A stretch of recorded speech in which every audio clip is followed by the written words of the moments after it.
Sama nato. Meaning, sigon sa pagkasama sa Diyos.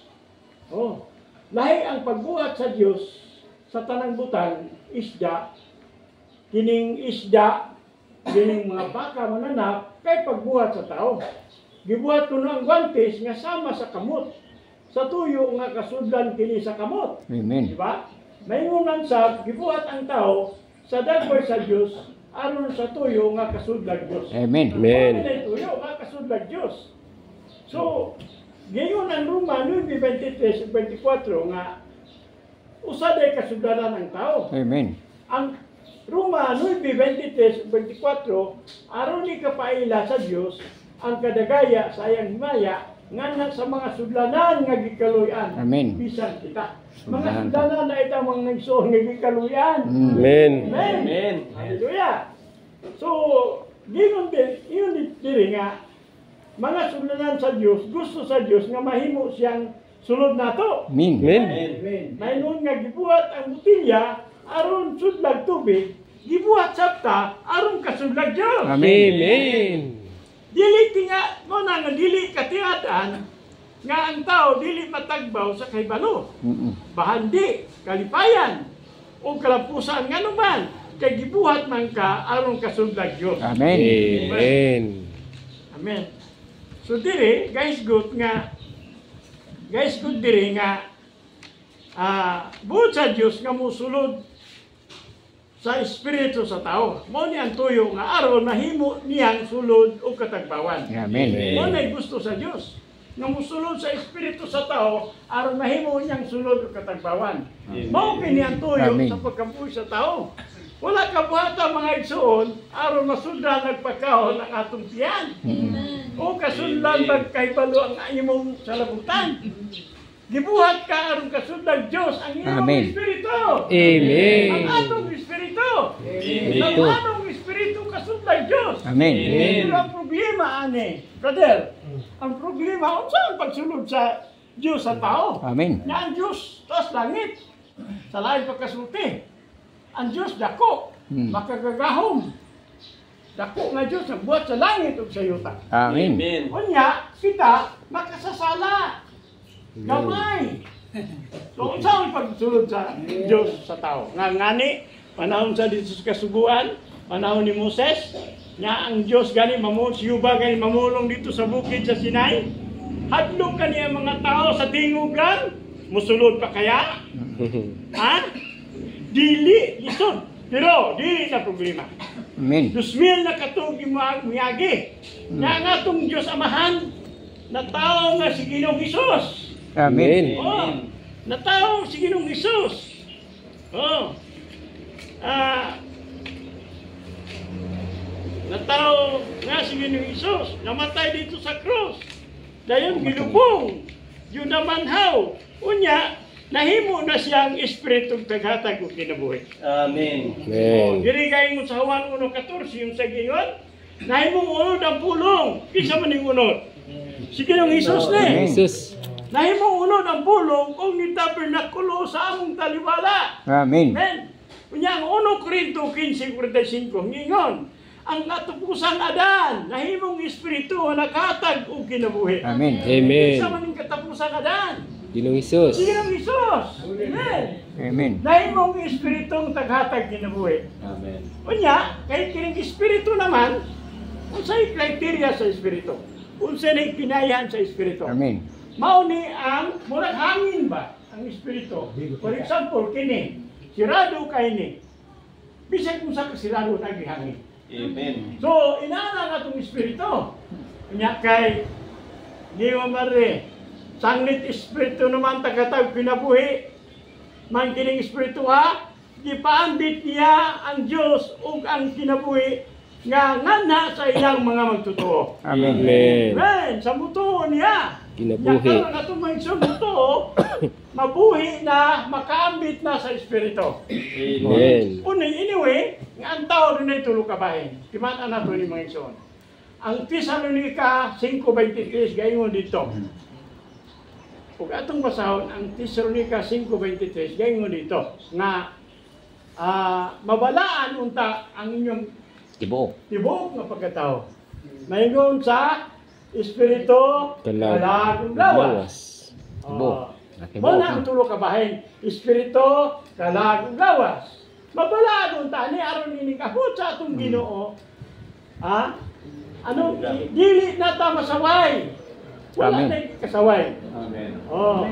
So wala tuyo sa Ginoo. So salamat kayo nga masay na ta nga ang tuyo sa tao, misteryo sa tao, dunay ni dakong misteryo sa tao. Amen. Amen. So, guys ko diri nga dunay guys ko diri nga karon kay nasayod naman ka nga ang tuyo sa Dios kinanglan buhaton gyud nimo ning upat ka butang. Oh. Amen. Unsa man ning upat ka butang mga igsoon? Labi na sa mga mudawat karon. Oh, karon kay nakaila ka naman sa plano sa Dios. Buhaton gyud nimo kining upat ka butang. Unsa man ning upat ka butang? Amen. Una, iliso ang imong kasing-kasing sa Dios, magkinulson. Amen. Amen. Amen. So, dili pagbasol ang pagkinulson. Amen. Dili pod sab kini pag-usab sa batasan. Sauna, unsa ka sauna, libak mira ka, aos mo na nako kani ginulson ako dili pod. Balik So, ang pag-inulson pag-usab sa huna-huna. Unsay gingon sa Mateo 4:7? Pag ginulson mo kay doon na gingaren sa langit, Amen. sa mga langit. So kaniya to nitalikod ka sa Dios. Nagbuhat ka ba sa maayong dautan? Nahilayo ka sa Dios. Amen. Nahilayo sa Dios ang imong Amen. una-una. Oh. So, mao ni gisgutan sa Mateo paminawa. Pag ginulson mo kay doon naging harian sa mga langit. Mao ni una mga igsoon. Ikaduha, sa baton mudawat, mutuo kang mudawat. Amen. Sister, brother. So ang pagtuo dili pagtando-tando lang pag-uyon o pagpadayag pa. Kung hatagan ka grilo pananglitan, tagaan ka brato grilo. Parehan ni tagaan ka grilo. O tunulan ka nako, dili kayong tando-tando lang ka brad. Hapuri na rilo. Ay mo ginadawaton. Amen. So ina ang pagtuo. Oh. So unsay gingon sa Juan 1:12? Apan sa tanang gidawat niya, gihatag niya kanila ang katungod nga mahimong mga anak sa Dios. Sa mga mutuo nga Amen. ngalan. Amen. Amen? Ito na tanaw. O gihatag na ang katungod nga nahimo na tang anak sa Dios. Amen. Amen.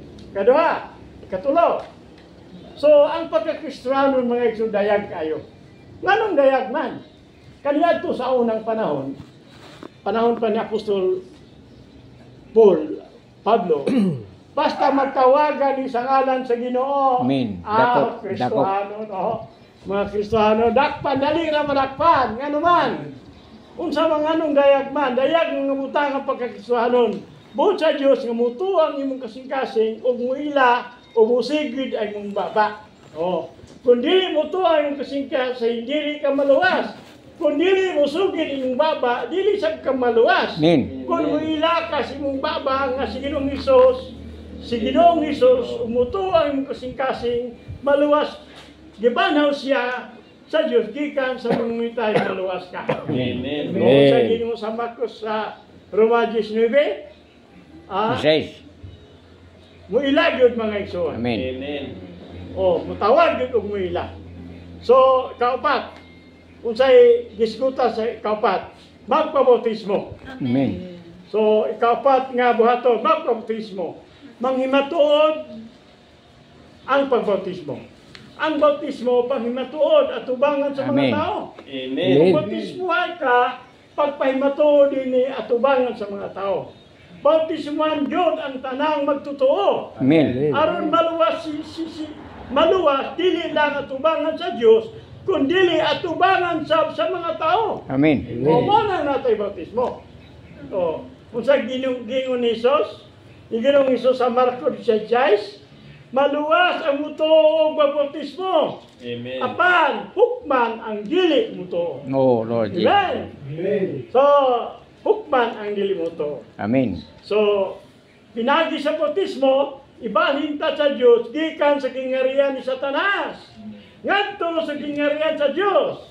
So tungod nini, ningon si Ginoong Hesus sa 1:35, sapagkat tinuod sa pagkitinuod, maingon ko nimo. Amen. Kung dili ipanganak ang tao sa tubig ug sa espiritu, Yes. dili siya makasulod sa gingharian sa Sa Diyos. Dios. Amen. So kinahanglan yun siya ganak sa tubig ug sa espiritu. Amen. Aron makasulod siya sa gingharian sa Dios. Amen. Mao na gikinahanglan mga igsoon. Amen. Pagpabautismo. Amen. Oh, pag ingon nimo nga mutuo ka, nakatikang na ka.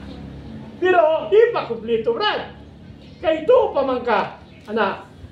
Pero gikinahanglan pa ang bautismo. Amen. Mutuo ka, dayon pakuban, bautismo, luwas. Amen. Bakit ka sa naluwas? Sinumduman na ito, ang pagkaluwas, dili kay tuwa na ka sa langit. Niya pa ka sa yuta. Kay unang aspito sa imong pagkatao nga naluwas, maura nga itong espiritu. Amen. Amen. Napay kalag, napay lawas. Nasagol na ang espiritu sa Diyos diri sa atong espiritu. Mo na primerong ang sa kaluwasan. Amen. Primero na ang kay mayroon ng uban. Sa luwas na. Kaon pagahit ang bahaw, kaon kanon. Nga naman, ang interpretation niya, ang kaluwasan, tuwa na sa langit. Tuwa sa langit. Pero kini nga kaluwasan, tulo kabahin nga kaluwasan, unang-una, maluwas ang atong espiritu. Amen. Ikaduha ang atong kalag. Amen. Una-una, pagbatig, pagbuot, kini kalag. Amen. Sa una, butangiro ka ita.